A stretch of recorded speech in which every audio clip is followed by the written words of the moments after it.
my report just presented yesterday and today on the challenges faced in the implementation of the non-punishment principle.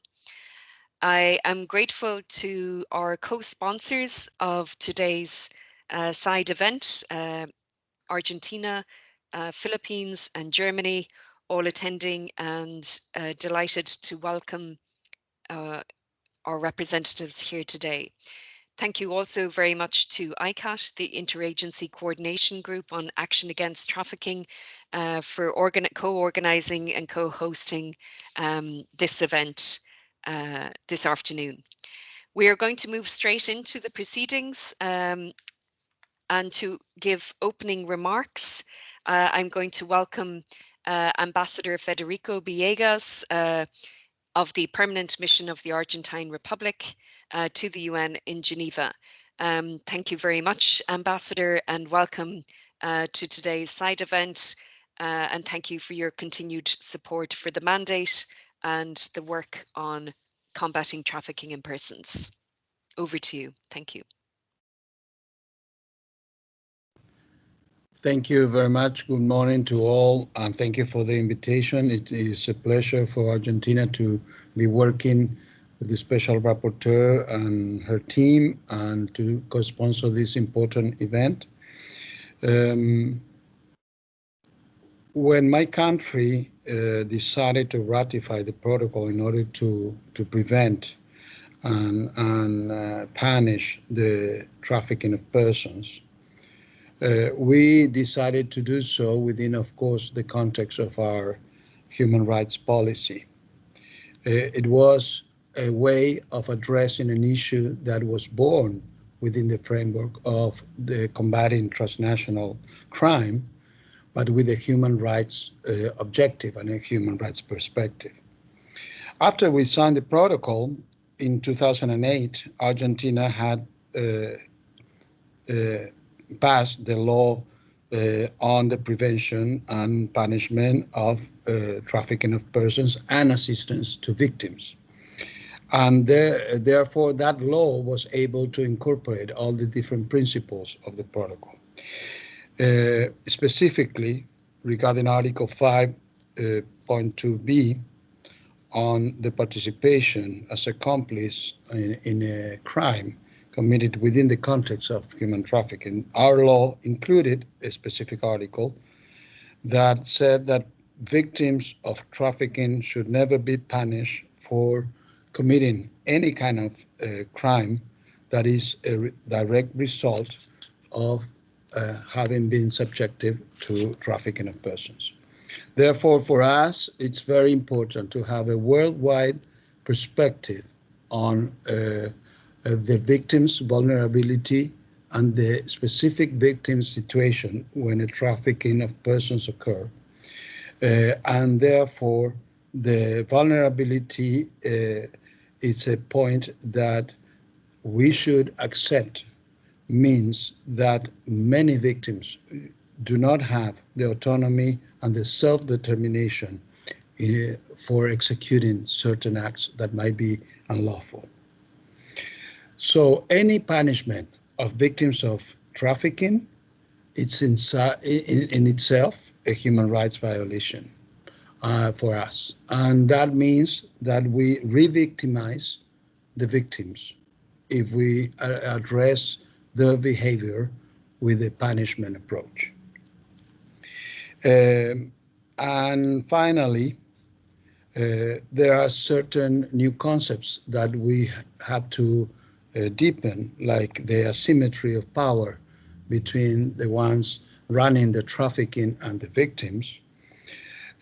Also, the multi-causality or multi-dimensional aspects of a victim and a trafficking situation.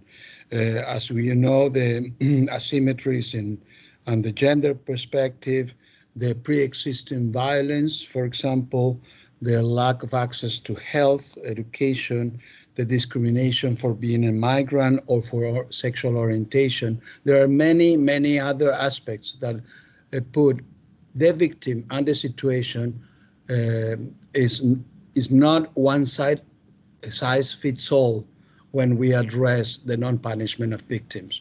We have to take care of the specific characteristics. And for us, it has been a challenge because, you know, we are a big country, we are a federal country, we have many borders. Therefore, whenever we are addressing this situation, we have to put our act together as a state with the federal government and provincial governments. And that's why we decided that in order to implement our law, we need to work together different instances of the state, including the Foreign Ministry, of course, because whenever there is trafficking across borders, we have to intervene. And my last point is more a reflection and a philosophical, if I may, reflection. Each country, when we try to prevent human trafficking and when we try to have a policy in order not to punish victims of trafficking, we have several developments that we need to have at the same time. A legislative development within each country, we need laws, but also we need jurisprudence. We need our judiciary to start using the laws and the international agreements to address specific cases, because that's the way that we build our corpus juris at a national level on this issue. And we need public policies. The three have to go together at the same time in order to have a cultural change on the way to address this. But at the same time, at the international level, and here the expression of what we are doing today is an example, I personally think, and I insist this on different events, that we also have an interpollination between the different international laws that we have developed for different purposes and contexts and objectives, but that today we realize that they should have a human rights perspective all the time in order to be implemented, even though they were not born in the human rights world. Of course, the transnational organized crime treaty, well, if you look at the history, it was never negotiated by the human rights desks of the foreign ministries. I can bet that the persons that negotiated at that time the treaty were not human rights people. But now we see that we need these human rights. And the same happens with refugee law, with international humanitarian law, with migration, for example. So the mainstreaming of human rights perspective in the implementation of treaties that even were not born necessarily in the human rights world, it's a must. And the example of what we are doing today and the way that our excellent rapporteur always looks at the big picture of the situation of human rights violation, regardless of the framework and the juridical framework, is very important. That's the way to go, and we will always be supporting this. And thank you very much for the invitation. Thank you very much, Ambassador, and thank you for your remarks and for setting this discussion and this debate in the context of the international human rights law framework, which is so important if we are to expand our thinking and our understanding around the human rights of victims of trafficking. And to ensure effective implementation of the non-punishment principle, that requires a commitment to and a recognition of the full import of the international human rights law framework. So I'm very grateful to you for your opening remarks, Ambassador, and for putting us within that framework, moving beyond the focus on criminal justice responses, which are critically important to combat impunity, but we also need to look more broadly at what accountability requires in terms of strengthening and protecting the rights of victims. And thank you also for highlighting the asymmetries of power that enable and perpetuate trafficking in persons, and that can continue also even post the identification of victims. And we see that in failures to implement the non-punishment principle. Gender inequality remains critically important, and also the importance of working with judicial systems and our judiciaries to ensure implementation of the principle in practice. So I'm going to move on now to our keynote speaker, John Brandolino, Director of the Division for Treaty Affairs, UNODC, a critical partner in this work. And thank you very much, John. Over to you. Thank you, Professor.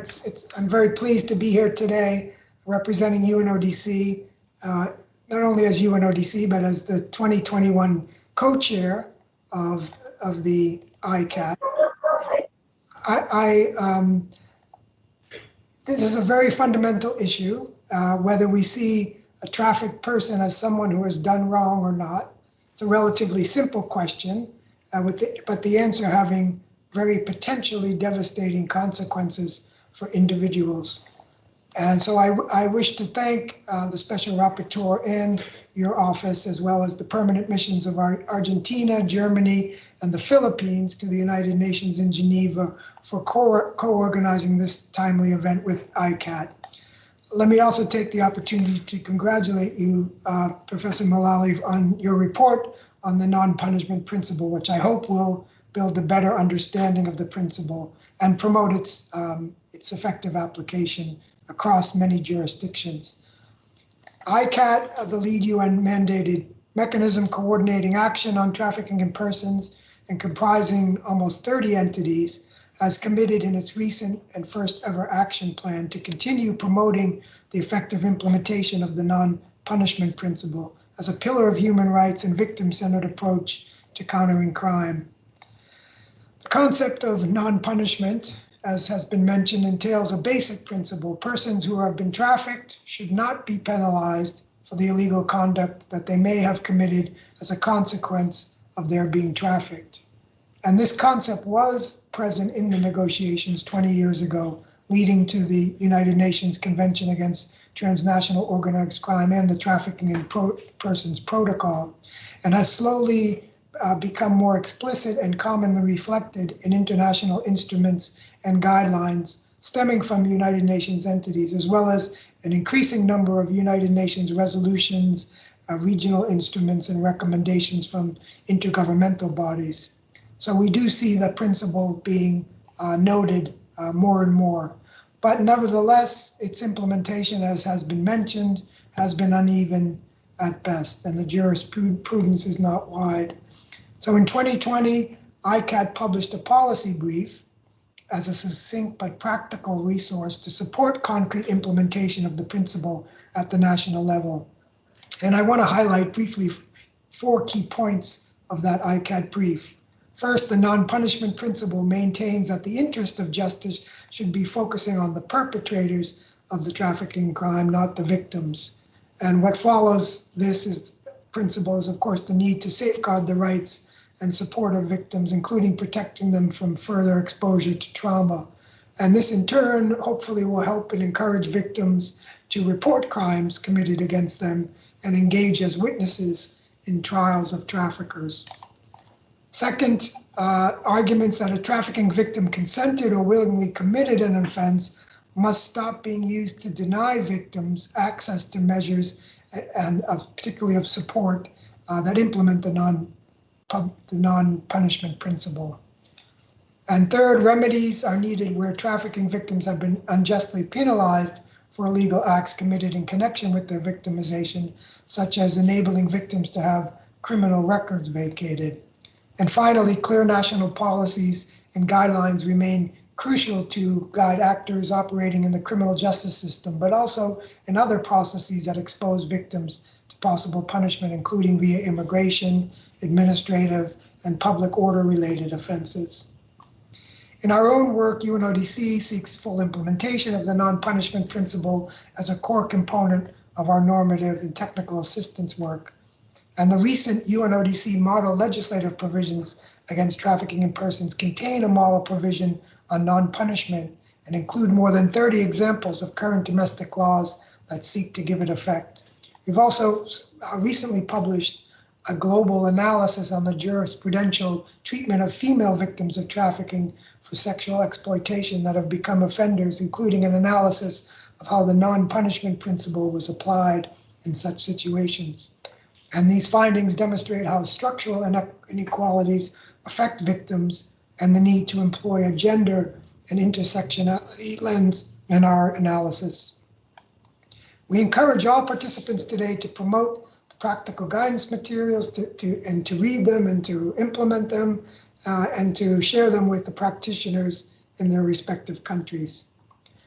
Thank you for allowing me to open this discussion. We look forward to hearing from the experts that are gathered here today and their common message about this principle and also how we might give it practical application. Thank you again for having us. Thank you very much, and thank you for highlighting the work of UNODC, including the model law, the analysis of case law, and the very important recent report in relation to female offenders, which was very helpful to us in preparing this report to the Human Rights Council also. And I think it's very important, as it does, in highlighting the importance of the intersectionality lens, the continuing significance of gender, even in the context of the non-punishment principle, and the long-term impact of the consequences of trafficking that can lead further to unlawful acts.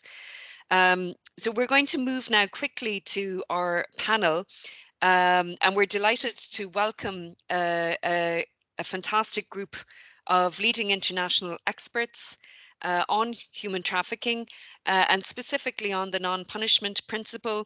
It was particularly important to us in bringing together the panel for today's event to ensure that we have a diverse range of perspectives from different regions of the world, and that we are hearing firsthand from the leading experts, from civil society, from legal practice, and those who have made such an important contribution in relation to reforms in legal practice, legislative and policy reforms on the ground through groundbreaking jurisprudence and case law, as well as through important legal developments at international level. So our opening speaker, I'm delighted to welcome Parosha Chandran, barrister and professor of practice in modern slavery law in the Dixon Spoon School of Law at King's College, London. And Parosha's work in this field will be well known to many of you. And I'm going to hand over to Parosha. We have 5 minutes for each speaker, and that is to enable a good discussion at the end of the panel also. Over to you, Parosha. Thank you. Thank you very much, Professor Mullally. I'm delighted to be here today, and I'm very grateful and honoured to have been invited to participate. I am a human rights barrister. I've been practicing for 24 years, and certainly for the last 15, I've devoted my practice to, along with other elements of modern slavery and human trafficking, the protection of victims of trafficking from punishment for crimes, for any acts that occur as a direct consequence of their behaviour in the course of being trafficked or whilst escaping from being trafficked. Now, many of you will know of the very big case of the European Court of Human Rights that has recently been handed down in VCL and AN against the United Kingdom on the 16th of February of this year.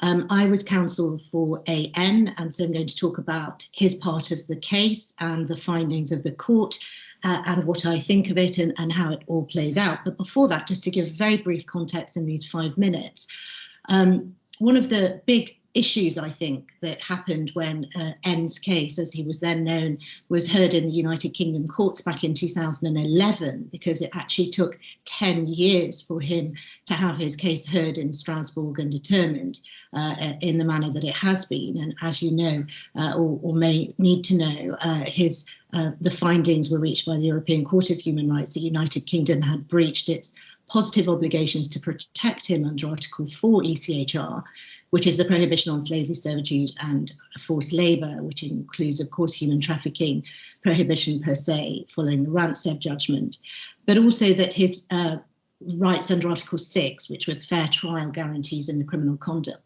text, had been breached.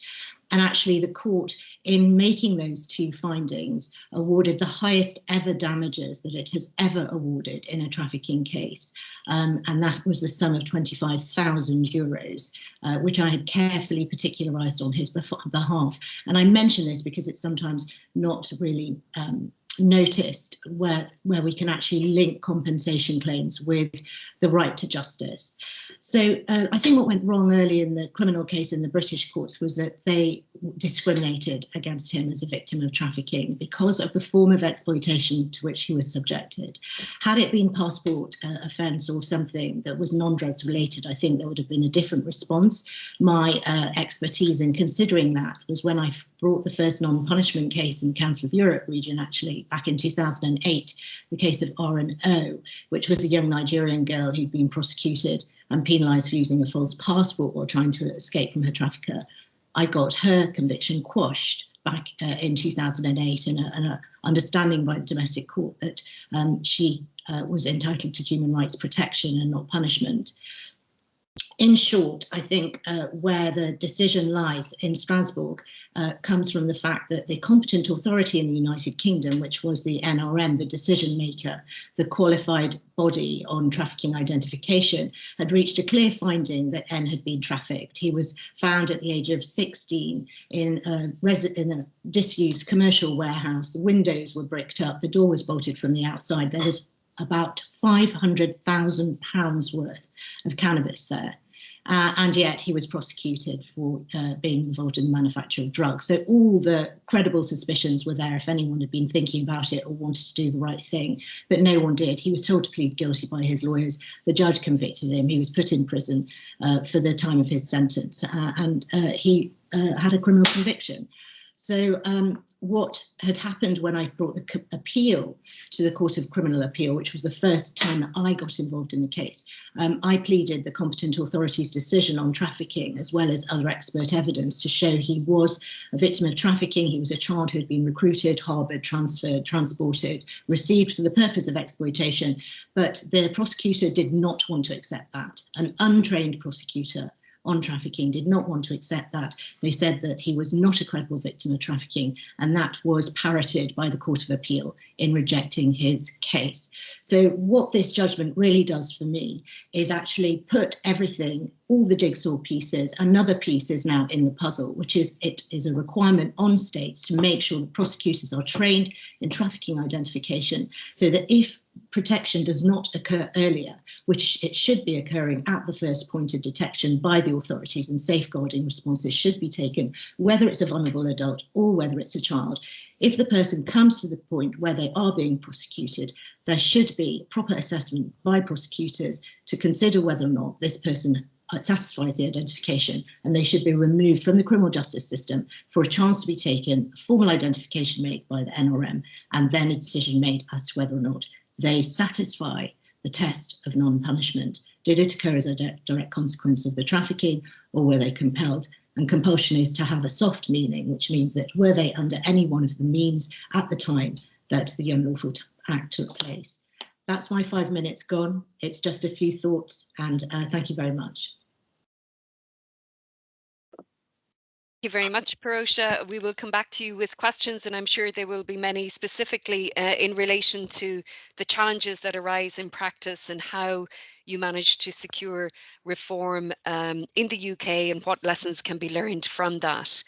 We're going to move now to Marika McAdam, independent international legal consultant and advisor who has worked extensively on issues of non-punishment, particularly in the Asian region, but also globally. Thank you, Marika. Thanks, Professor Malali, and thank you for the invitation to be on this really exciting side event. And also congratulations on your report, which couldn't be more timely for work that we're currently doing here in the ASEAN region on non-criminalisation of victims of trafficking. But my task on the panel today, of course, is to discuss forms of punishment outside of criminal proceedings, drawing on a study that I conducted into shelter practices in my work in this region, in the context of my work with the ASEAN-Australia Counter-Trafficking Program. So this study looked into freedom of movement in the context of shelter practices, and it essentially found that in some cases, conditions in both state and indeed non-state shelters may manifest as detention and be experienced as punishment of victims irrespective of whether or not the intention is punitive. To illustrate what that might look like, shelters may be converted from or even designed on the basis of incarceration facilities. They can feature things like gates and guards and high walls, fences, even bars sometimes, things that often are put in place to keep people in rather than to keep people out. They can also be geographically and physically isolated, for instance, through the restriction and the monitoring of communications of victims with their friends and families on the outside. So we know that these practices happen. The question then becomes why? And here, in engaging with practitioners across the region, I encountered several rationalizations and assumptions. One of them is that victims need to be protected from traffickers. Extremely reasonable, and of course they do, but this is often the practice of keeping victims in closed shelters is not done on the basis of individual assessment to determine credible and specific risk, but is on the basis of a routine policy. Another assumption that I commonly encountered was that victims need to be kept in closed shelters so that they can receive assistance services. But that then suggests that this is in lieu of addressing barriers that victims face to accessing those assistance services outside of a closed shelter model. A third assumption that I encountered was that victims need to be detained so that they're available to participate in criminal justice processes.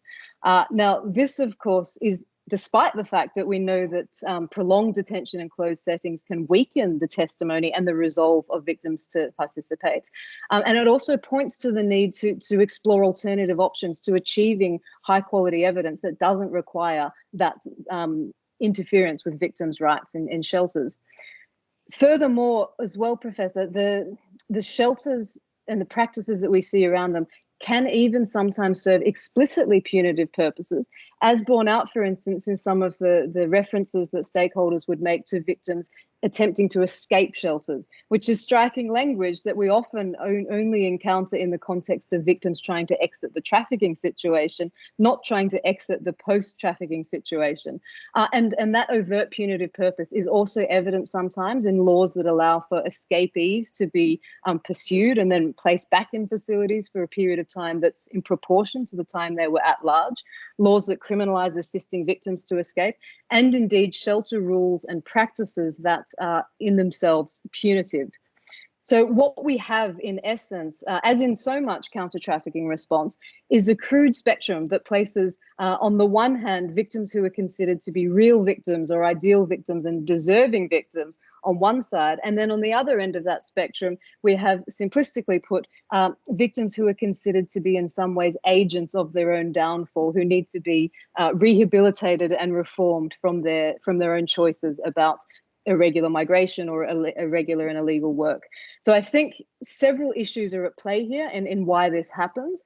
I think it points to potential conflation of victim support with migration management, such that victims, particularly those in irregular situations, may be treated as or put in closed shelters on the basis of their migration status rather than being given protection visas and treated in accordance with their victim status. I think it also points to some deficient understanding in some key trafficking concepts, such as the irrelevance of consent, such as the use of subtle means, that these concepts that Pirosha and I can get geeky about. But also thirdly, I think it speaks to the relevance of economic, cultural, social, and indeed gender dimensions of how exploitation and protection are understood in a given country context. So just to close, I mean, the point that I'd like to end on is all of this speaks to the need for us to really challenge the assumptions that we make about victim protection and to confront this notion and accept that victims actually may be experiencing punishment through a form of detention in shelters while traffickers are enjoying impunity. Thank you for the opportunity. Thank you very much, and thank you for highlighting this point around the range of forms of punishment that need to be captured and that need to be addressed in thinking about implementation of the non-punishment principle, because as the report highlighted, and as many as of your contributions to the discussions prior to the report highlighted, punishment takes a diverse range of forms in different parts of the world and has a negative impact on the recovery of victims and on the effective protection of human rights. I'm going to move now to our third panelist, and then we will take a short break for questions.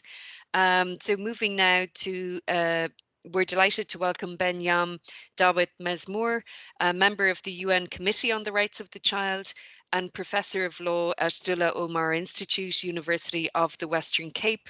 And thank you for your contribution. Over to you, Benyam. Thank you very much. It's a pleasure to be here.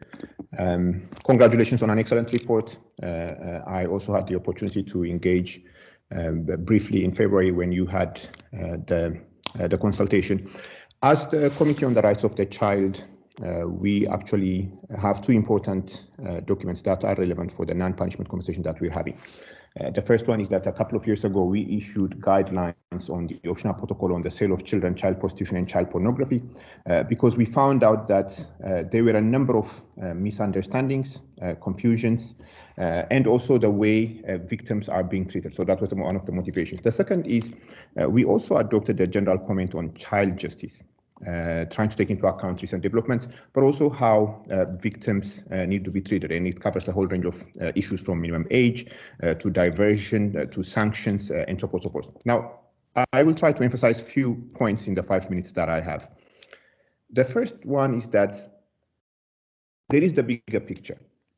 For us, when we're looking at the Convention on the Rights of the Child and the optional protocol on sale, child prostitution, and child pornography, the conversation about non-punishment is not just only about Article 37 and Article 40 of the Convention on the Rights of the Child. It actually has significant implications for a whole range of other provisions. That's why we are actually very systematic, and we continuously give recommendations to states. You can look at the one that we gave to the Marshall Islands to ensure that children who are victims of trafficking are exempted from any liability. To the Republic of Korea, that we recommended to the state to ensure that children who have been sold or trafficked are not treated as offenders or subjected to criminal sanctions and deportation, and that they are actually never held in closed institutions. Excuse me, to Australia or to Hungary and so forth, so forth. Now, every conversation that we have about children, at the heart of it needs to have the best interest of the child. In fact, I often say that if the Convention on the Rights of the Child had a subtitle, it would be the one that says the best interest of the child shall be a primary consideration. So when we talk about the principle of non-punishment, we have to make sure the best interest being central to the conversation. What does it actually mean? It means a whole range of things. Let me just zoom on one or two elements. We often try to emphasize the point that a systematic approach or a systemic approach to prevention includes closing pathways into the child justice system. For example, you need to decriminalize minor offenses such as school absence or running away or begging or trespassing, which often are a result of poverty or homelessness or even family violence. And child victims of sexual exploitation and adolescents, for example, who engage with one another in consensual sexual acts, are also sometimes criminalized, which doesn't bode well with the prevention approach. So the non-punishment approach should also be seen as being part and parcel of a systemic approach to prevention, so that children do not actually come into the child justice system, even worse in some circumstances to the adult justice system. Now, this also bodes well with the best interest, which requires that we should avoid interventions that resort to judicial proceedings as much as possible once again. That's why we emphasize diversion to be the preferred manner of dealing with children in the majority of cases. So complying with non-punishment is also a conscious effort to move away from judicial proceedings that do not necessarily bode well with the best interest of the child. Now, the point has been emphasized, not just only now, but also during your presentation, that the non-punishment principle, it ought to be introduced in states' domestic legislation. And it ought to cover a broad range of offenses, including criminal, immigration, administrative and civil offenses. In our conversation with states who actually want to make a differentiation that, you know what, it's only in criminal, but we don't apply it in immigration, or it's only in immigration, we only apply it in administrative. We actually try to draw their attention to the fact that the best interest of the child requires no less, that the application should be to a broad range of offenses that might draw the child into the criminal justice system or administrative or immigration systems. Now, let me point two final points. The first is that non-punishment is also about, as you said, intersectionality, interconnectedness, and being able to access services in a child-friendly manner. It's critical to facilitating services to victims. We've seen time and again, including in the context of migration, where victims miss out on critical services, birth registration, access to education, access to the highest attainable standard of health, but even in relation to protection services. So the requirement that we often emphasize as the Committee on the Rights of the Child to make absolutely clear by law that access to the important services is not dependent. The importance for children is not dependent on the child participating in any proceedings, only proceedings related to the offense, and so forth, and non-punishment in this regard actually plays a role. A final point. One conversation that I personally have had with a number of states is the emphasis on Article 10 of the Optional Protocol on Sale, Child Prostitution, Child Pornography, which requires states to cooperate more broadly for the prevention, detection, investigation, prosecution, and punishment of those responsible for offenses covered under the Optional Protocol. They try to emphasize the point about prosecution. When they do that, they miss the point that cooperation should also cover assistance to victims in their recovery, reintegration, and repatriation. And at the end of the day, the overriding consideration should once again be the best interest of the child as a primary consideration. So Article 10 of the Optional Protocol does not actually exclude. In fact, it facilitates the non-punishment principle. Thank you, and over to you.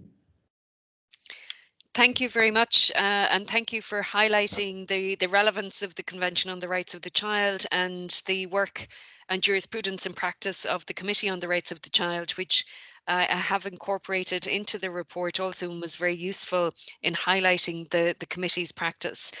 We're going to take just a very quick 10 minutes now for questions. We have some questions already in the chat, and if you have further questions, if you could please type them in.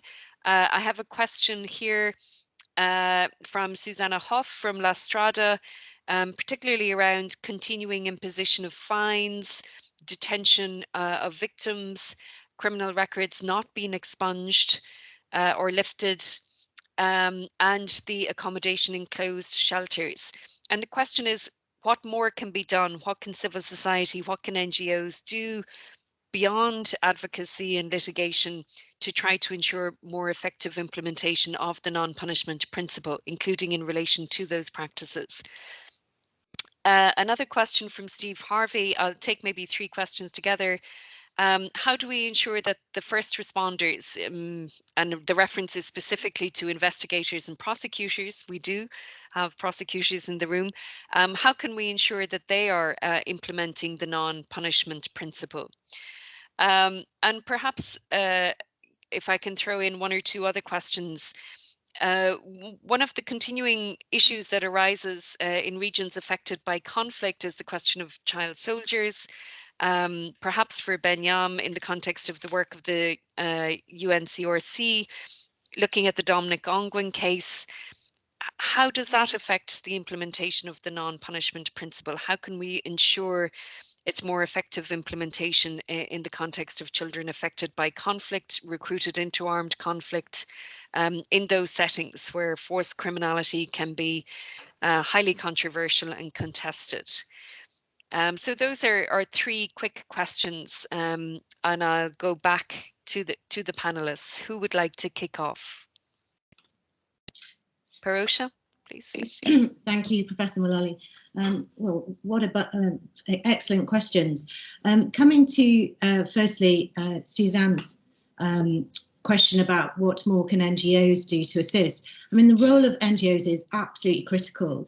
As soon as I had won the case of AN against the United Kingdom, I was contacted by an NGO in Spain who said, look, we've got this case and we've been supporting it all the way through the court system in Spain and it's just gone wrong, this trafficking case. Is there something you can do about it? And so I then have lodged that case against Spain in the European Court of Human Rights. It's not a non-punishment case, so I'm just talking about the power generally of NGOs. And when I look at the pleadings, they were absolutely expert, and the expertise came from the NGO working with the domestic lawyer. So this is something I'd really like to promote consideration of, and that is that aside from litigation itself and advocacy, if NGOs can set up networks or be engaged in enabling themselves to give training to lawyers, then the lawyers themselves in domestic states can know that there is some power behind an application to, for example, expunge a criminal conviction or to, extinguish a fine based on all these different sources of international law and persuasive argument that we've mentioned.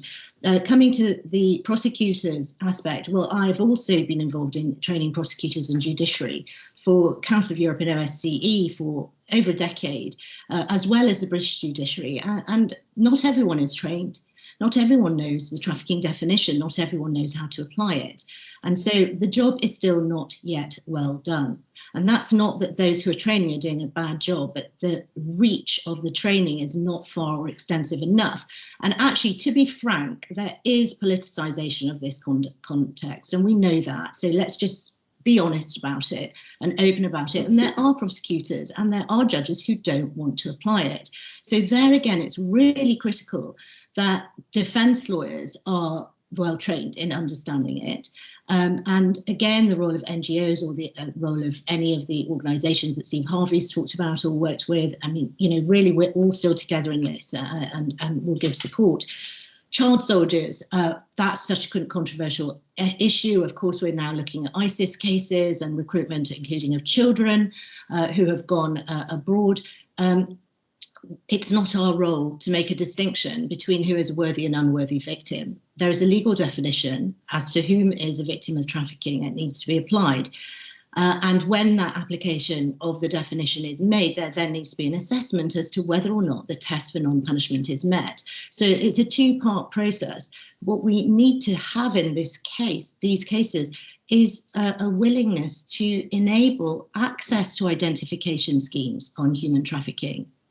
Because without the access to a trained identifier, or whoever it is in a state system, there's no chance of a formal consideration. But again, the role of UNODCs, UN field officers, the role of EU experts, of Council of Europe, ASEAN region, everybody who, where we see these cases, the clusters of cases, because they always come in clusters, let's be honest, there needs to be a robust and quite straightforward approach.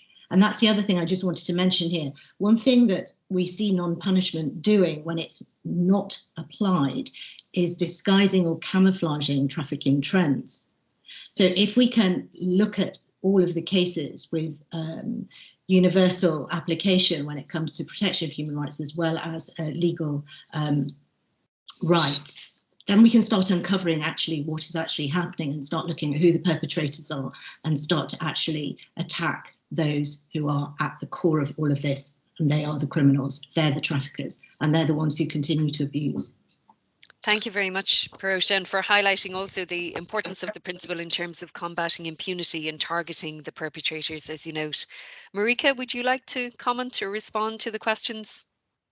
Yeah, I mean, hard to do given the richness of what Parosha just said, but I think a point to bear in mind, particularly in that tension we're talking about in this incredibly complex situation of child soldiers, and when we're talking about non-punishment in the context of, for instance, terrorism crimes, murder, serious crimes, I think we've so well articulated that the non-punishment principle should apply to a serious category of crimes, but that doesn't help us address this very real tension, that it's easy to assert the principle, but it's harder to achieve it in practice when we have the rights of the victim offender against the rights of another victim of that victim offender. And then we're weighing up two categories of people who both have, equal access to human rights. And so I think weighing that, I think states would be greatly aided if we can provide practical advice about what the outer boundaries of the non-punishment principle are, because we've worked from the bottom up. We've worked from the assumption that this is a broad principle. It applies to everyone and everything, which is true, but there is also an outer boundary. And I think we dilute the principle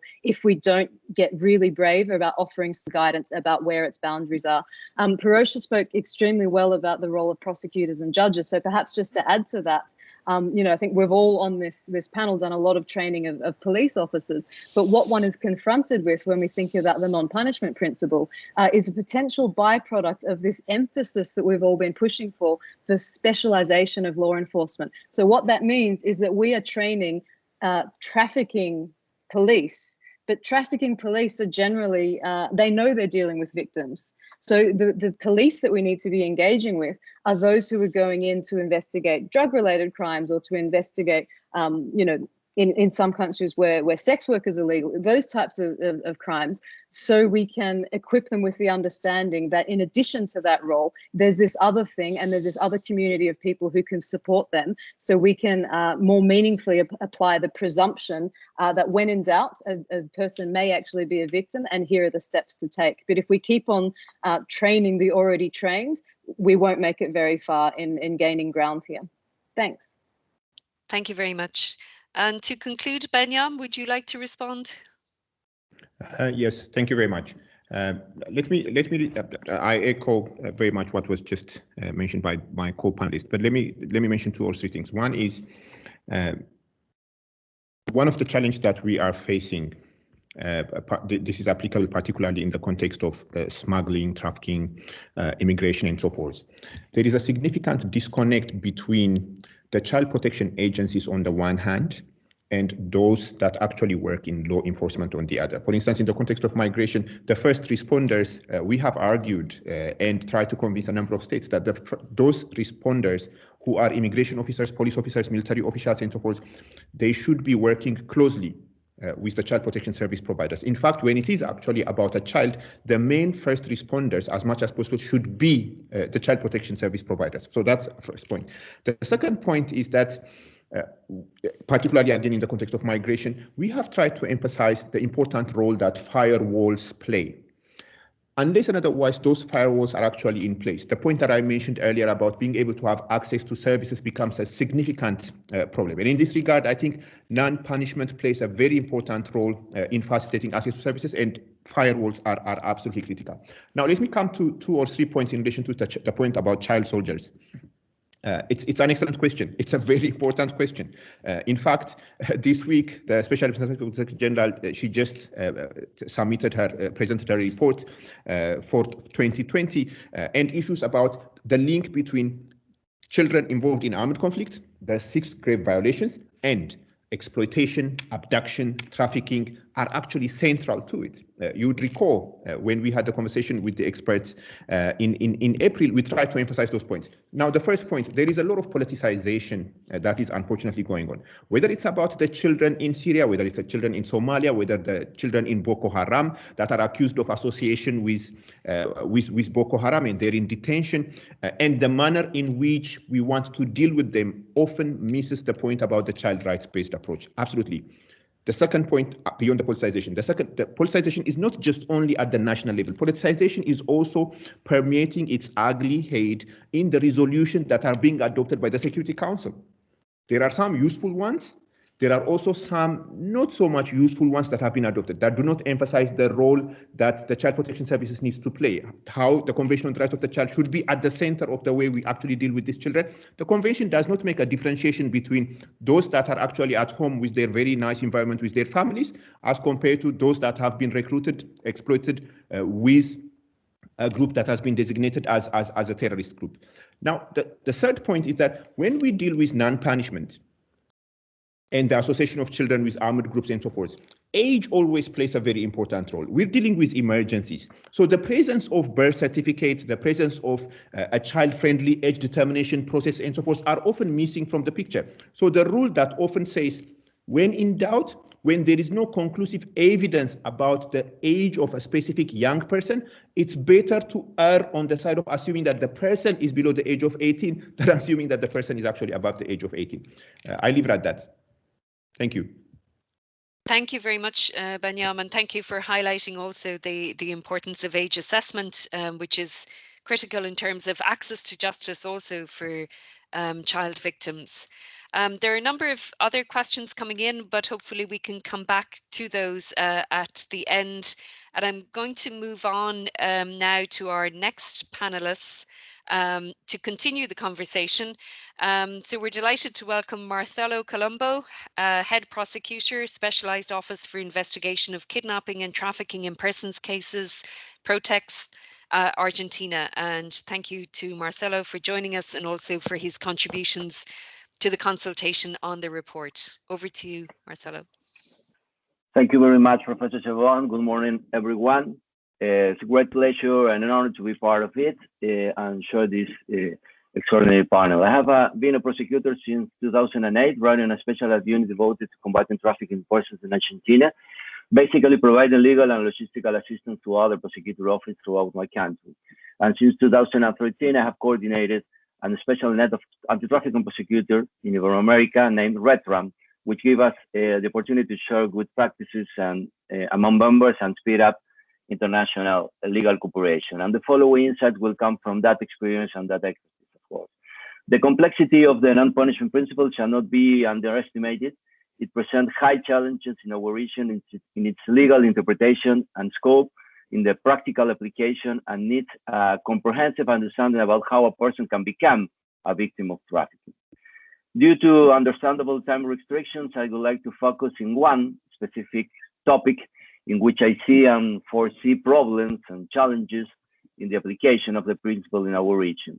And I would like to end with a final reflection aimed to prosecutors and judges on what I think it should be a conceptual and necessary approach to the application of the clause. We would all agree in stating that the process of detecting victims of trafficking in person is not an easy thing, and that it's still harder to identify possible victims involved in illegal acts. I will share with you 3 different kinds of possible identification and its problems and peculiarities. Identification of possible victim prosecutor or investigated as perpetrators of act of trafficking. For instance, when it comes to sex trafficking cases and one prostitute takes a minor participation in the business, collecting money from the clients, teaching prostitution rules to the new ones, or managing the brothel for the benefit of the pimp, she might appear as a third side with some responsibility over the business. And we learn that that is crucial in those cases to inquire into the real nature of the prostitute-pimp relationship in order to find out that her participation may be part of the conditions imposed within her own sexual exploitation, or in some collaboration that she does for mitigating her own exploitation conditions. Same could happen within a labor trafficking case in which one of the exploited workers, as part of his multiple tasks, is pushed to recruit other men to work in similar harsh conditions in farm or even in a street shop.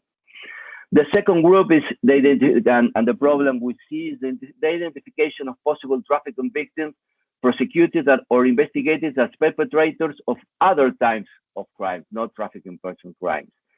And these kind of cases are even more difficult to identify due to the fact that this sort of victims usually belongs to the lowest grade of a criminal organization that uses them as a fungible working force. For instance, I'm thinking in PT transportation of drugs, called bad call, that's mules, or cultivation of marijuana. The extra difficulty here comes from the fact that drug trafficking investigators are not enough aware of the existence of the non-punishment principle and the indicators of a trafficking victim situation. Therefore, this type of situation could be easily overlooked by authorities. And there's a second extra complications in countries, most in our region, where the commission of illegal activities are not defined in the criminal law as a specific form of exploitation. And that could also be an obstacle, a legal obstacle, to detect possible victims of trafficking involved in illegal activity. The third group that I would like to mention is an even highest, I think, challenge that will demand the identification when it comes to victims who are being deprived of their rights, for example, to nationality or denial to refugee status or other immigration rights. those deprivations are part, of course, of the punishment that has to be avoided by authorities when the person involved may qualify as a victim of trafficking. And this situation, I think, will demand a wider and specific training beyond the judiciary administration, involving different areas of executive branches and a more sensitive approach to this issue. That said, what I think is that the application of the principle gives us, as prosecutor and judges, a huge opportunity to address all our trafficking in person investigations with a strict and sensitive human rights and gender perspective. And that means that all trafficking investigations need to be delivered under a perspective of victim protection and human rights protection, and not mainly driven by the idea of a criminal phenomenon, as was stated before. Applying this human rights perspective to the interpretation of the non-punishment principle, therefore, I think it means like we have also, as prosecutors and judges, to set aside several prejudices in the way we often configure the concept of an ideal victim. That is a need, there is a need to understand that it's not a unique kind of victim, the one who immediately takes part in the process and claims his or her innocence for having been exploited. On the contrary, chances are that many victims may remain hidden or mute due to fear of reprisal, coercive control mechanism, familial and loyalty ties, among other good reasons. So I think that it's our duty as prosecutors to unveil their condition as part of our job. That's the thing I would like to share with you, and thank you again very much for the invitation. Thank you very much, and thank you for highlighting those practical challenges, but also the possibilities for implementing the principle, that those challenges can't be unsurmounted. They're not unsurmountable as such. And for highlighting the very specific scenarios and contexts, which the ambassador also pointed to actually in the opening remarks, that we need to be aware of the specific vulnerabilities of individual victims and the specific situation of trafficking. And from that, then to see how we can strengthen the effectiveness of implementing the principle of non-punishment. I'm going to move now to our second panelist for this session, Michelle Koinange, Coalition Coordinator of Stop the Traffic Kenya. Michelle, we're delighted to welcome you. Thank you very much, Professor Muleli, and thank you. Congratulations on the report. Thank you to all the participants for joining us and the questions that you're sharing with us. So I consider the conversation today very timely, especially for our region, which is Eastern Africa, because for us, the response to human trafficking is still quite new, with most of us celebrating almost or slightly less than 10 years of having a legislative framework to address human trafficking. So just as Marika and Parusha had mentioned earlier, we have a lot of training and activities towards law enforcement and prosecutors, and trying to empower them in order to understand the situation of human trafficking and how to address, how to provide assistance for victims of human trafficking. That has kind of led to the establishment of two units, which are the Anti-Human Trafficking Child Protection Unit, as well as the Transnational Organized Crime Unit, which specifically address issues of human trafficking. They are housed within the Department of Criminal Investigation within the country. And sadly, that has limited the understanding of human trafficking to these specialized units, leaving local police officers and law enforcement, other law enforcement agencies with a gap of knowledge. So the only sadly, most of these specialized units are based in a capital city. So people who are victimized or who are identified as victims of human trafficking in areas away from our capital city are sadly often arrested and treated as criminals, just because the knowledge of this Trafficking in Persons Act has not trickled down to the grassroots level. So in 2020, there was actually a study on the situation of migrants in the country, and based on it, it was noted that up to 2% of our total population in the detention centers are actually irregular migrants. So some of them might have been victims of human trafficking, some might have been just people who are smuggled into the country, and most of them were actually citizens of our neighboring countries. So people from Uganda, Tanzania, Ethiopia, and Somalia who are arrested on their way to a final destination. So based on this, we were able to, this report also identified that the lack of facilities to address migrant issues in general has led to a lot of victims of human trafficking being arrested and being viewed as offenders because there aren't shelters or protection facilities put in place to actually respond to them. So a lot of times, especially when it comes to boys and men, they spend most of their time in police cells instead of shelters because we do not have facilities for male victims of human trafficking in general. And the limited spaces that are available are often given to children. And the report I mentioned earlier noted that children in these facilities were actually approximately 8,000 in facilities that had a maximum capacity of 6,000. So in those conditions, the violations or their rights are not protected as they ought to be.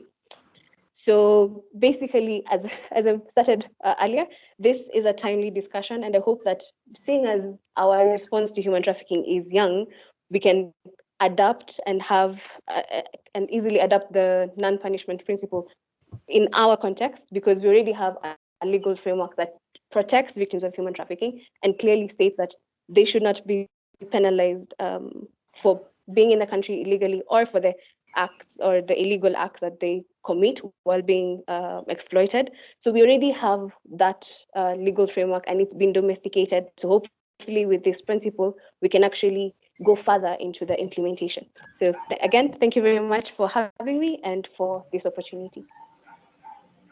Thank you very much, Michelle, and thank you for your work and for highlighting also the gender dimension here, that quite often we see difficulties in ensuring that boys and men are identified as victims of trafficking, and that the exploitation that they experience is identified as such. They are sometimes presumed to be less vulnerable, and that of course can have an impact also in relation to the implementation of the non-punishment principle. And thank you also for highlighting the range of unlawful acts to which the non-punishment principle applies, including in relation to immigration offences and the forms of punishment, including immigration-related detention. So I'm going to move now to our final speaker for this panel, and then again we will break for questions. So please do post your questions in the chat as we bring this session to a conclusion. I'm delighted to welcome Maya Hoa, Co-Executive Director of the international non-governmental organisation Reprieve. Over to you, Maya. Thank you. Thank you so much. Thank you for the invitation. Thank you for the fantastic report, and to my fellow panelists for their fascinating remarks.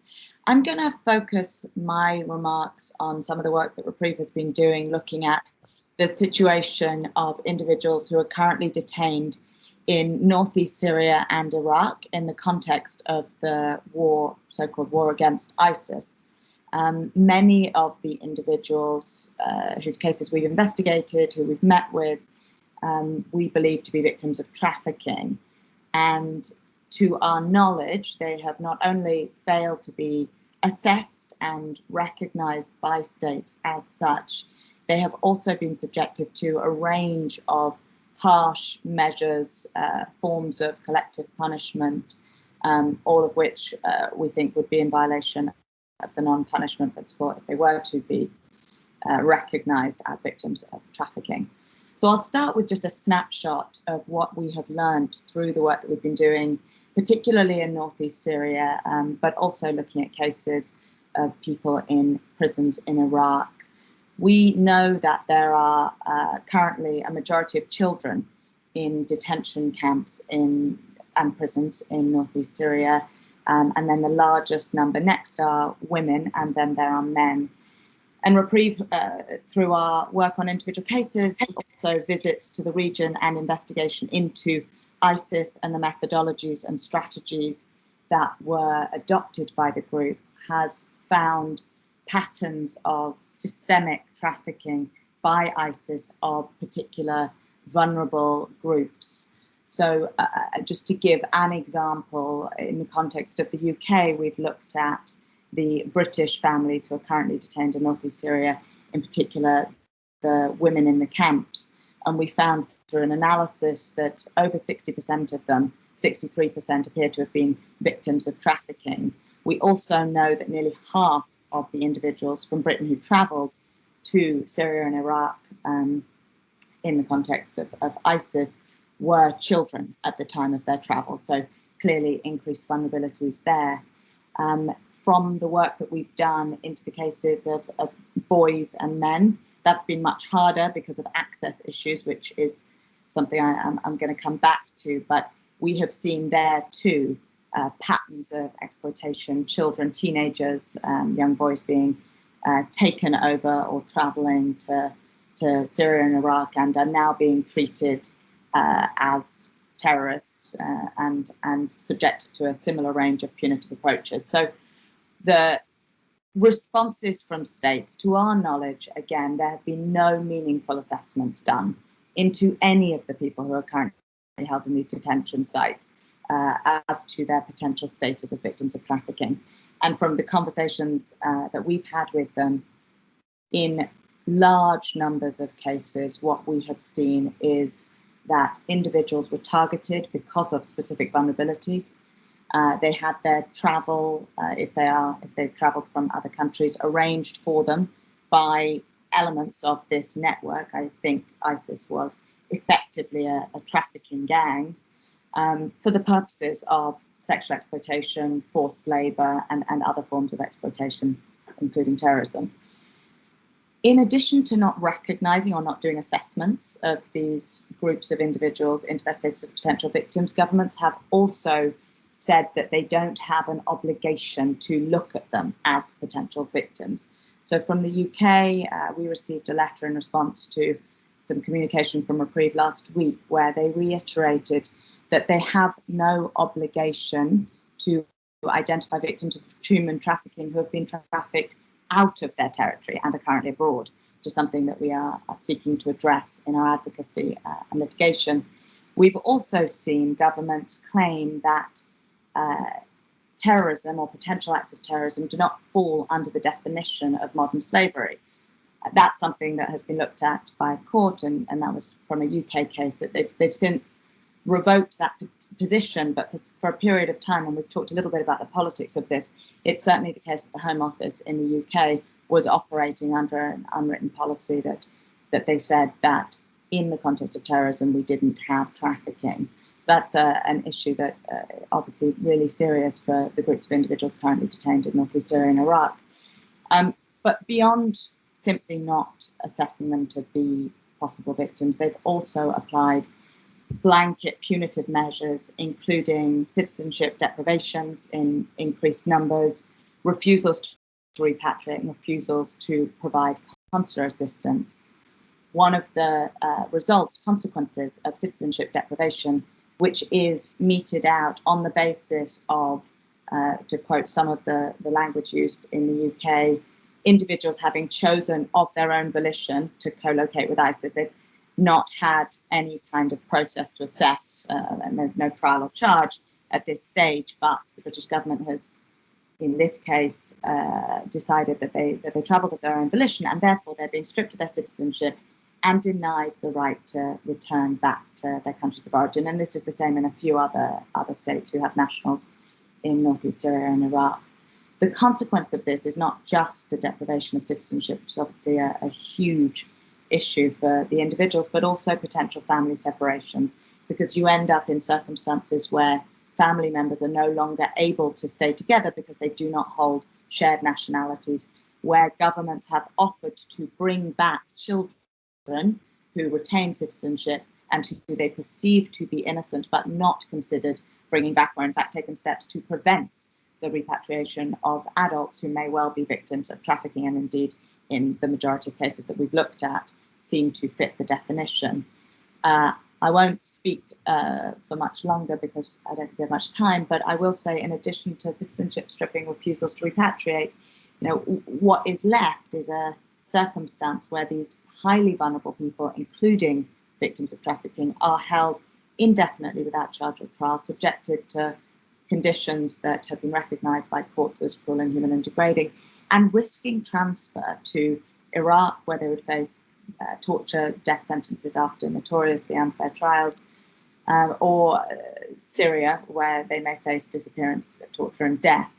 So all three of these options, indefinite detention or transfers to Iraq or Syria, carry huge risks for the individuals. And we know that individuals who have been trafficked are susceptible, vulnerable to re-trafficking. And that is something that we are seeing right now within the camps, children, women and men being re-trafficked out.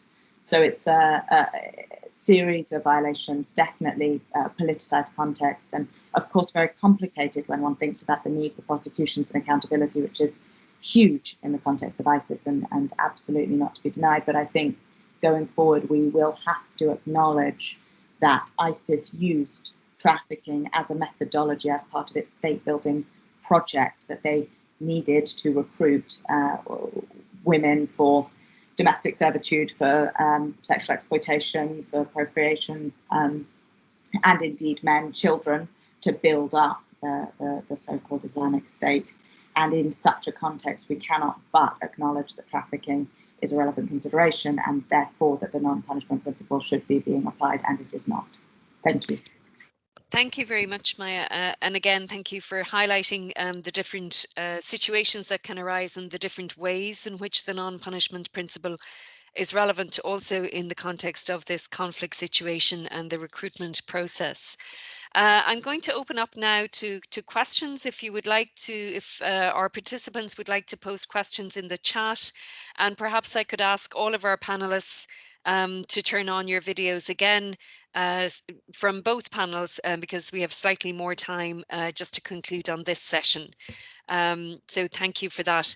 I'm going to kick off. We have an opening question here, which I think is relevant to a number of people: how to manage this question of agency on the part of someone who is alleged to be a former victim, who then becomes a protagonist, if you like, in relation to a trafficking syndicate itself.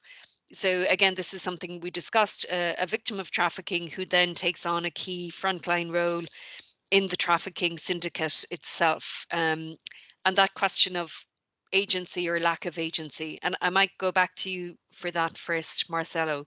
Would you like to comment? Yes, please. This is, I think, a crucial question about the agency of a potential victim. What I think is that the investigations or criminal investigations need to dig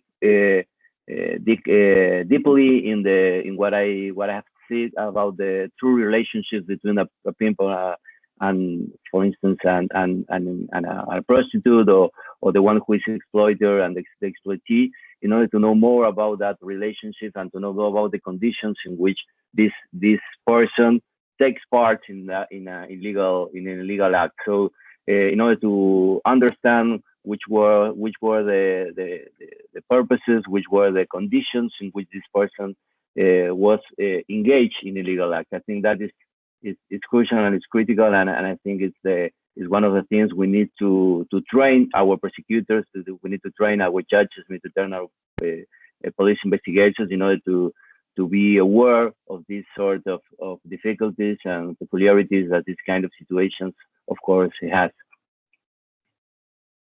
Thank you. And I might just go back to Maya also on that point. How do you counteract the opposing viewpoint, if you like, in trying to present your position that there was agency here and therefore there must also be responsibility? Thank you.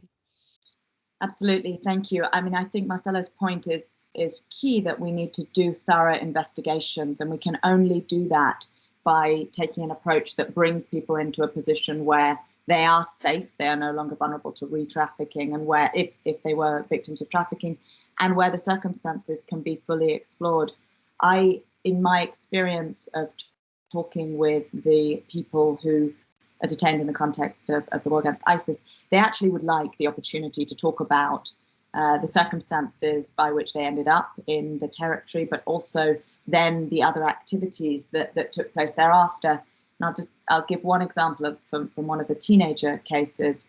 A group of friends travelled to Syria, were trafficked. They were teenagers, but one went first, and she arrived in Syria. And what happened was, you get locked up in a hostel. They call it a hostel. It's really a house arrest, and you're not allowed to leave unless you marry. You agree to marry, and conditions are awful, forced labour and servitude.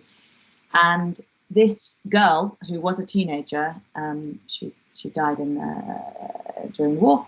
She called up her friends in a European country and said, "You've got to come here. It's amazing. It's paradise. It's wonderful. If you come here, it's going to be great. We'll be together.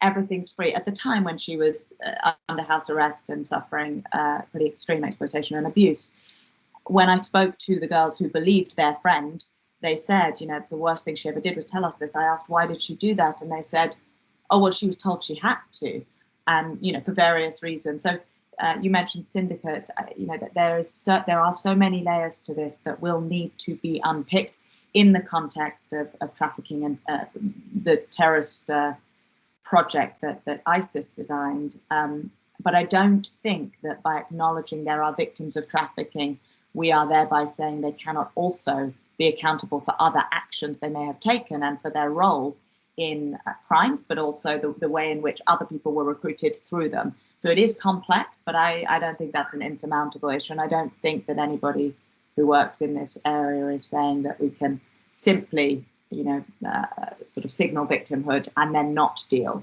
with accountability and justice issues.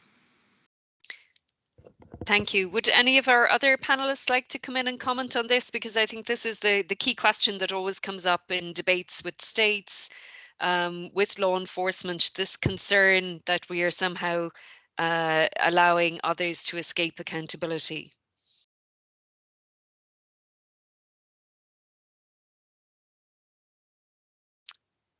Who would like to comment there?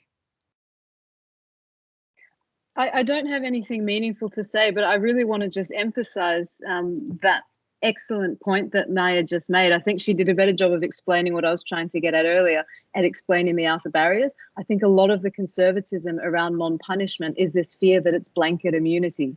And we have to somehow get comfortable with the fact that it's possible to be both a victim of trafficking and a perpetrator of other crimes, and trying to de-link and to link that relationship, I think is really at the heart of achieving non-punishment in practice while not avoiding accountability elsewhere. So I just wanted to thank Maya for making that brilliant comment.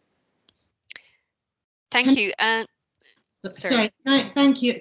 May I? Parosha, please. Yeah. Yeah, I just want to go back to the law because that's what I am. I'm a lawyer, and it's been there right from the beginning in the soft law of the UN guidelines and principles created by your office, Professor Mulali, back in 2002, through to the Council of Europe Convention as hard law in Article 28 to Article 8 of the EU directive, and now we see it, of course, in the protocol number 14 to the Forced Labour Convention of 2014, whereby it's a legal test. So what I think happens is that there's a bias towards its application at all, and that is basically how the conversations are always ambushed. Oh, well, you can't apply it to everybody. Oh, well, what if somebody's, been involved in a crime? Well, this is like, taking a nanny approach to these cases. Well, no, it isn't. I'm really sorry. We are applying strict legal criteria that is under the laws. Some of the laws require causation. It's a direct consequence test. Others apply a duress test. The person was compelled to commit the offence. These are questions for the authorities to determine as to whether or not somebody satisfied them. So, for example, in my cannabis cases, as I call them, where I was representing children for many, many years, unsuccessfully until I won the case of Elle and others back in 2013 in the UK. And then this case in Strasbourg confirms what went wrong back in 2012 and earlier. that's the whole point. Even people then were writing to me and saying, well, you've brought a case of an undeserving victim. And why was the child undeserving of protection? Because it was the exploitation type. It was a drugs offence, which was considered so unsavoury, one should never be protected from punishment. So I think that if we go back to the wording, what we have to do, and I follow exactly what Marcelo was saying as well, and of course he's the one in the hot seat on this because he's the prosecutor, but if he's telling us that it's going to require a very deep dig into who's the exploitee and who's the exploiter, and to look at the point at which potentially agency changes in these cases from being, compelled to do something to then actually willingly going ahead with committing things, then that doesn't satisfy the test. That is somebody who could well be considered to be outside the protection of the remit and the ambit. So I'm just making these points. It is a case-by-case assessment. There is no outer limit. So I do speak against that. We're talking about very human mistakes that are made by people who are trapped into making mistakes. And the law is there to protect them where they satisfy it, and where they don't, then they can go to court. And what we all know is that there are many defences within any state's domestic jurisdiction that they can raise. And one of them might be non-punishment if it's there as a defence. But non-punishment must not only ever be used solely as a defence. The idea is to take the person away to a place of protection and safety, including from non-punishment, at the point of detection, because they're a victim of human trafficking. Thank you very much. I'm going to put another question that has come in to Benyam. As a member of the UN Committee on the Rights of the Child, how do you go about persuading states to implement change? What kind of strategies work, or how do you overcome those challenges in terms of the political context of bringing about change in legislation or policy or practice, or even trying to persuade those on the front line, perhaps leaders within communities who may be resistant to the non-punishment principle? Any thoughts from your practice as a member of a UN treaty body?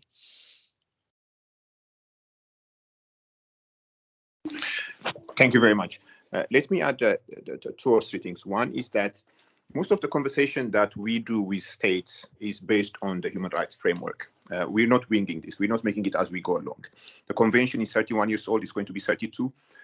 And the interpretation that we have to provide actually has to be also dynamic. That's the first one. The second point is that there are a number of good practices that we have shown to states that are actually working, not just only in resource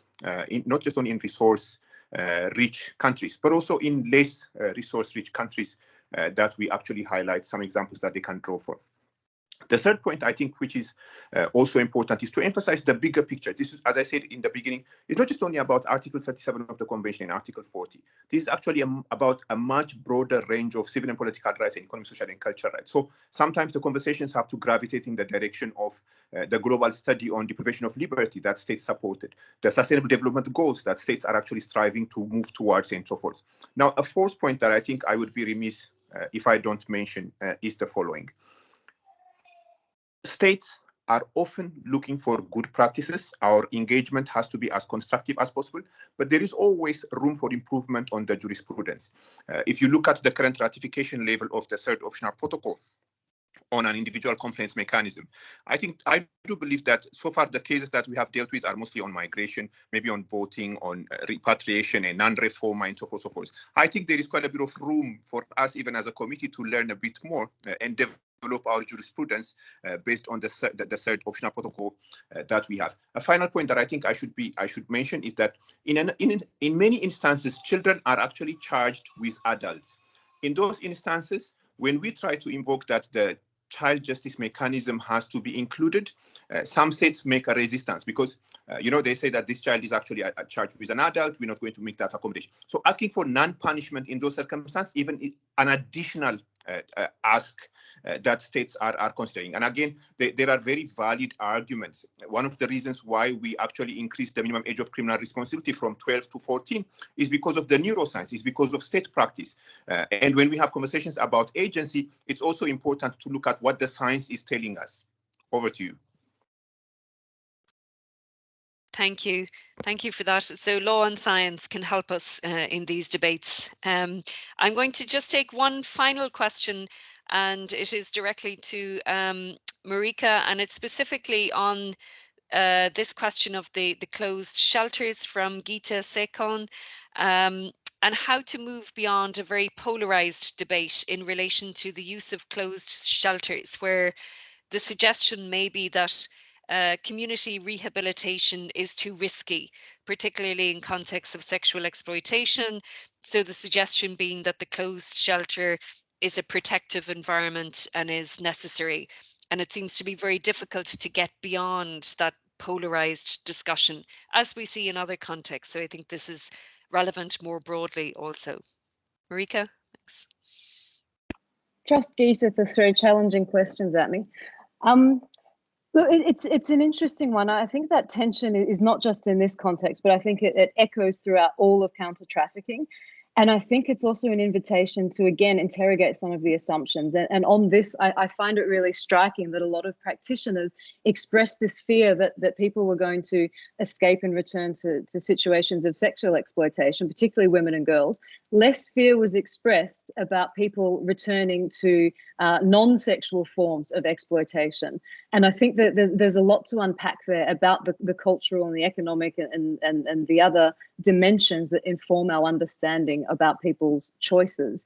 And also, I think we need to get better at reaching into colleagues around the world and looking at best practices. And there are some best practices that don't jump from closed shelter into throw them out into the community and hope for the best. But a lot of what we've found has been by default. For instance, there's this gender issue where most people, certainly in this region, in closed shelters, are female.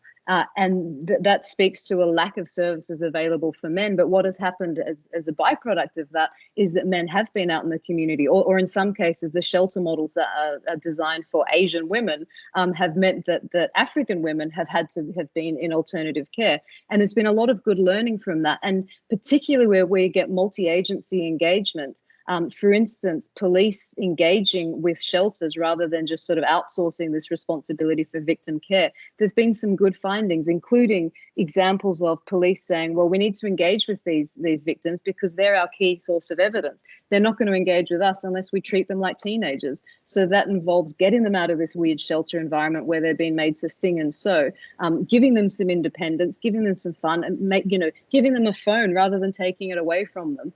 And so they're out in the community, they're feeling empowered with independence, but they're also feeling protected because they have direct engagement. So I think that we need to figure out what's going on, that there is this polarized kind of viewpoint, and then try to understand the things that exist on that spectrum, that we can hopefully come closer to achieving some learnings in the middle. Thank you very much. I'm afraid we have to conclude. We're at the end of our time, but I'm going to go back to each panelist in reverse order of speaking, just for a 1 minute concluding remark. So Maya first. Thank you very much. I think I will just go back and say that I think in the context of terrorism, it is extremely difficult to think about the people who travelled or were in the territory of ISIS as people who may also have been exploited and be both victim and possible perpetrator. But it is essential, if we are to prevent future harm, that we recognise how systemic the trafficking was. And I'll hand over. Thank you. Michelle, if you're there. Thank you. So for me, my final word would be an encouragement to other countries or people in the context similar to ours, where the response to human counter trafficking is quite new. So a challenge would be for us to adapt this non-punishment principle now, instead of waiting for years to come before we recognize its importance. So it's easier for us to adapt it now and make the changes now and learn from countries such as the UK, who are. Sorry? Yeah, so just learn from other countries as well as, yeah, thank you. Thank you. And Marcelo?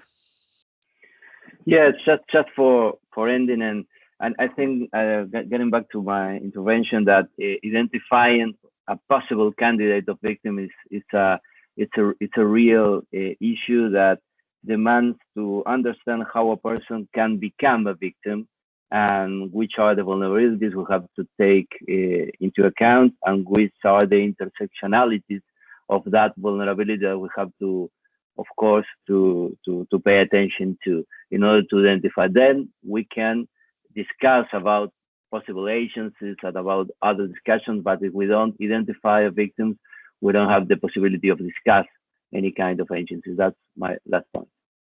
Thank you very much. And Marika? Yeah, and to also understand how a person becomes a perpetrator. I think maybe controversial to say, but I think we need to look in the eye of the fact that we're in a really complex space here, and that victims, like all humans, are not perfect. We shouldn't have to make them perfect. We shouldn't even have to like them to recognize that they have absolutely inviolable human rights. That's our duty to uphold and assert. Thank you very much. And to Parosha?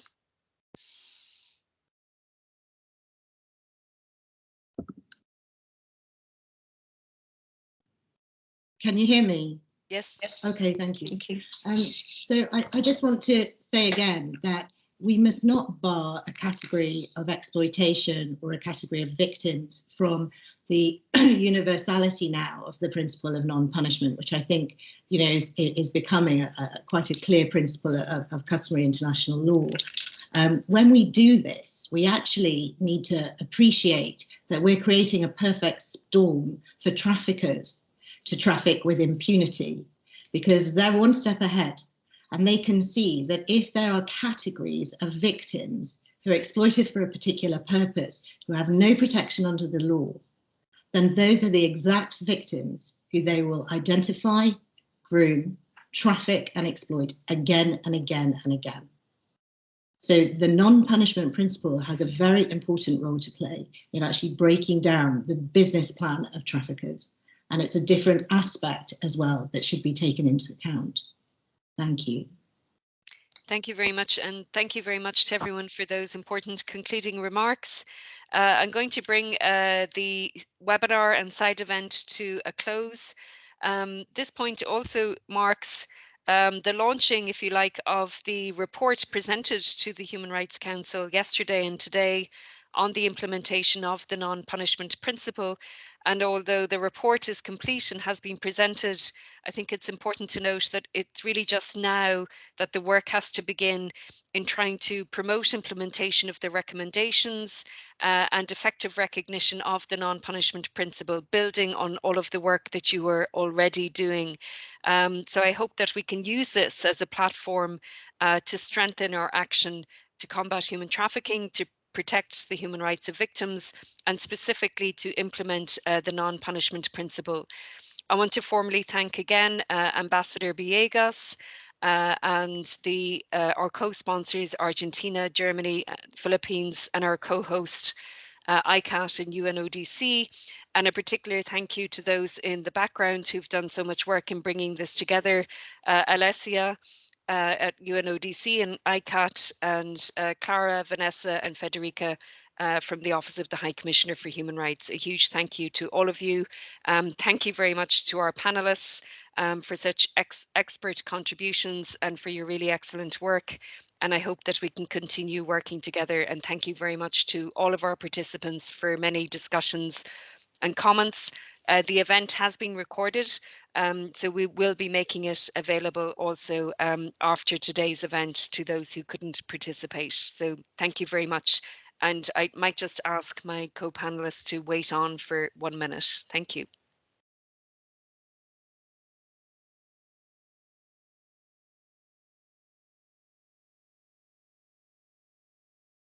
So thank you. I was just going to see if we could get a photograph for our panelists. Hopefully if you're all still here. We didn't get one at the beginning. I'm sorry because I joined late. Thank you very much, and sorry about the delayed start time. We were delayed with the interactive dialogue. Do we have Parosha, Michelle?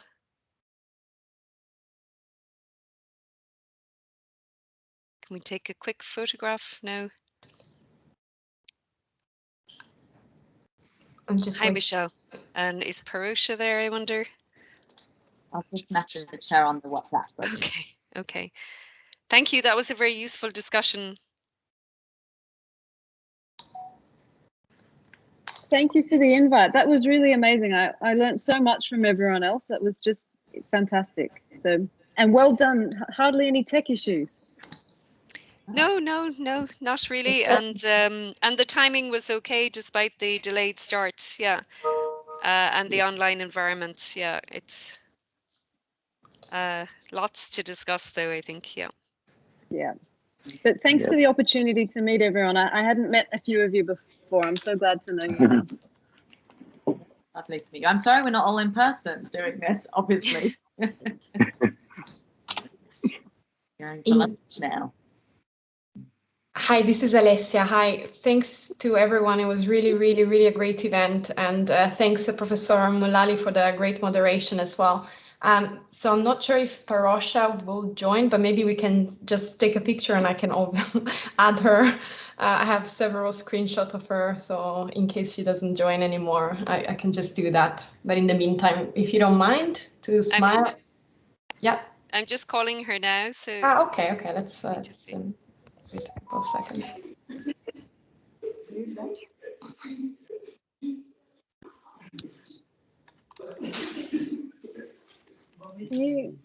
Okay, we can go ahead. So, and yeah, if. Okay, so I would ask you to smile at my 3. So 1, 2, 3. Okay, perfect. I think I got it. Just let me check. Brilliant. Yes, got it. Excellent. Thanks so much again on behalf of UNODC and ICAT, and congratulations, Professor Mulali, on the report as well. It was, yeah. Great. Well, thank you very much, and thank you for all the contributions, and the dialogue with states and civil society was interesting. But I do think it's quite interesting that we need to be engaging with a much broader group. It was an interesting point, I think, Marika, that you made also, that we tend to be always talking to the specialists. Also with NGOs and civil society, it's a very specific group that tends to engage. So I think it will be important to try to engage more broadly to raise the wider issues. So thank you to everyone. Good morning, good evening, and enjoy the rest of the day. Hope to see you again in person soon. Thank you, Prof. That would be nice. Please. Thank you very much, Professor Esteban. Nice to meet you. Thank you very much. Okay. Thank you so much. Bye, everyone. Thank you. Bye-bye. Bye, everyone. Thank you. Thanks, Bye-bye. Alicia. Great job. Thank you. Well Thanks, done. very much. Thank you. Thank you. May I just, Professor Mulali, may I just briefly say, speaking on that point about engaging others, could I ask you about, we have this all-party parliamentary group in the UK where we'd like to have you, if you're available, speak to the parliamentarians about trafficking in the context of the British position on, is that something, I can email you about it, but I just wanted to flag because I imagine you get lots of emails. Yeah, no, absolutely. Or you have my mobile. Sure. You can text as well. Yeah. Oh, are you on the? Yeah.